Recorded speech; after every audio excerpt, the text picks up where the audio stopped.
आज ମୁଁ ଆପଣମାନଙ୍କ ସହିତ ସେୟାର କରିବି କଲରା ଆଳୁ ଭଜା। तो आमे कलरा आलू भजा कम समय बनइबा ता सहित कुडुमुडिया कलरा आलू भजा आज आमे बनइबा। तो चलतु डेरी करबानी रेसिपी को आगु को बढ़ेबा। कुक विथ राजीव चैनल रे आपण समस्त को अनेक अनेक स्वागत। आशा करुच्ची स्किप न करिकी वीडियो टी शेष पर्यंत देखिए। आ जदि रेसिपी पसंद आसे निहाती लाइक टे करेंगे, आपण फ्रेंड सर्कल रे शेयर करेंगे, ता सहित चैनल जदि नुआ अछंती सब्सक्राइब करनेबे आ पाखरे थिबा बेल आइकन को क्लिक करनेबे, जहा द्वारा जेकोसी वीडियो मु पोस्ट करिबी सर्वप्रथमे नोटिफिकेशन आपण पाखरे पहुंची जिवो। कलरा आलूर भजा बनाइए प्रथम ये गैस ऑन करके मु कढ़ई बसई नहीं। आउ एठी गोटे बड़ चामच रे 5 ରୁ 6 चामच एठी मु रिफाइंड ऑयल दे देछि। तेल एठी मध्य गरम ही आसिलानी। एबे कोन करबी ना गोटे छोट चामच रे मु गोटे चामच दे देछि जीरा।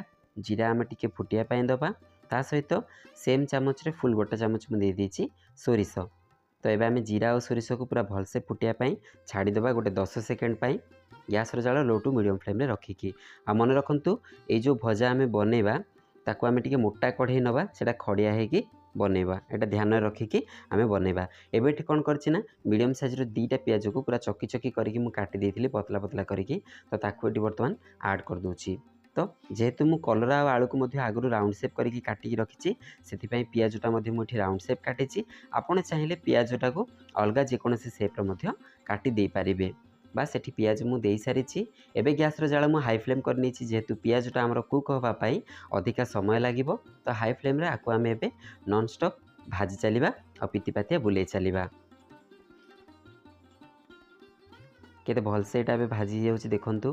2 ରୁ 3 मिनिट पर एठी आपण मानको शेयर करूछि मु हाई फ्लेम रे भाजिला परे हमर प्याज पूरा बनिकी रेडी हो जाइछि, पूरा लाल हे आसिलानी। एबे आमे कोन करबा ना एठी मु आगरु धोई के रखिथिली एमती चकी चकी काटिकी कलरा आउ आलू। तो ताकू एठी वर्तमान मु ऐड कर नउछि। भलसे ताकू मु आधा घंटा आगरु धोईकी तार पानी भलसे निगाड़ी की रखिथिली।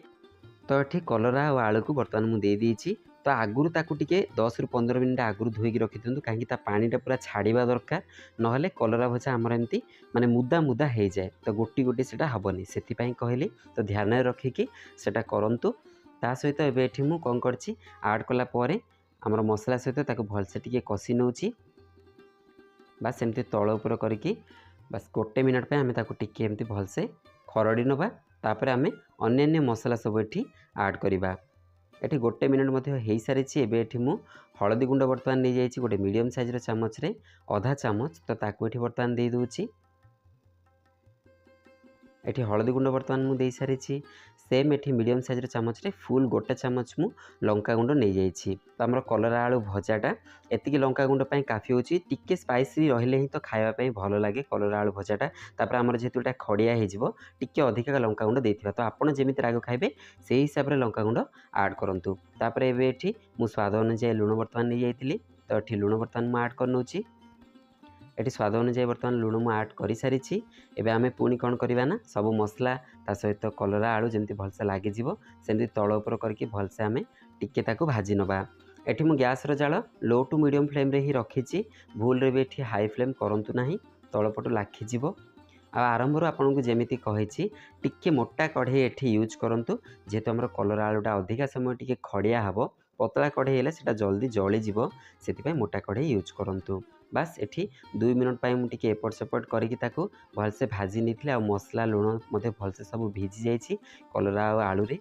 एबे आमे कोन करबा ना गैस रो जाल पूरा लो फ्लेम कर दबा आ ताकू ढांकुनी देकी छाड़ी देबा 4 ରୁ 5 मिनट पई। तो लो फ्लेम रे 4 ରୁ 5 मिनट छाड़िला परे आमे टिके ताको बर्तन ढांकुनी खोलिकी देखिबा। अल्प टिके देखंतु हमर एटा सिझी आसिलानी।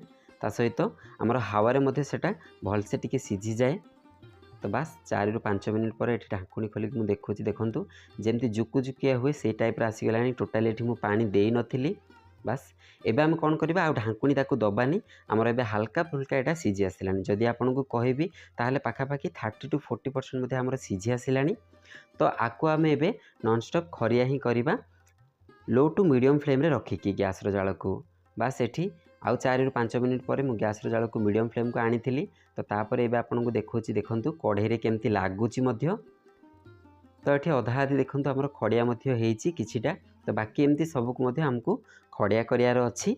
एमिति ही गैस रो जाल मीडियम फ्लेम रे रखिकी हमर एही प्रोसेस 8 ରୁ 10 मिनट समय निये। मझे मझे आप हाई फ्लेम भी करूँ आउ टिके पाखापाखि 2 चामच खंडे रिफाइंड ऑयल से दे दिंतु कहीं आउ कढ़ाई जो लगुच से लगे ना।